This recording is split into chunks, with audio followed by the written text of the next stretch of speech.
going to climb up to the catwalk and then at just the right moment, dump the icing and kitty litter all over for life in those pets of hers.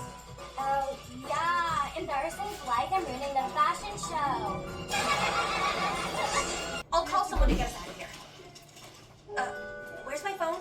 Oh no, I left it on the bed. You got a lot of nerve, Miss Princess Puppy. Princess Puppy. Hey, you got a lot of nerve, Miss Princess Puppy. Princess Puppy.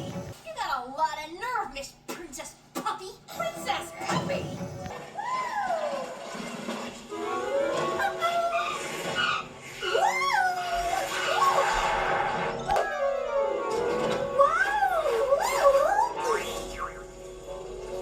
Zooter? Hi, Elevan. Hang on, I'm coming down.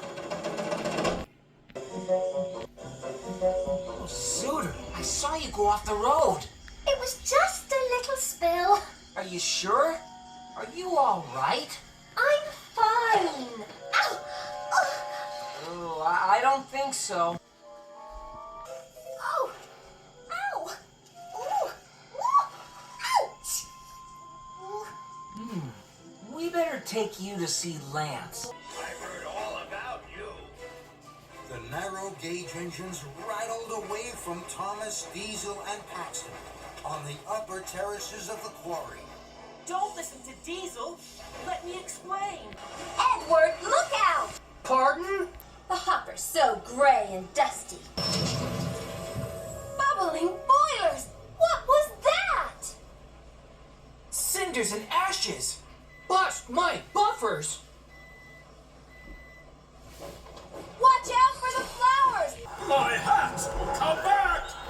Emily didn't want to collect the washing, but Emily wanted to help.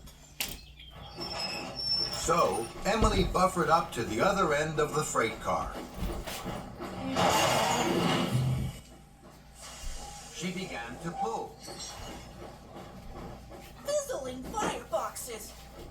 but Percy was pulling the car from the other side. Then there was trouble. Emily pulled so hard that the coupling broke. The apple cart tumbled off the tracks. Apples bounced and rolled everywhere.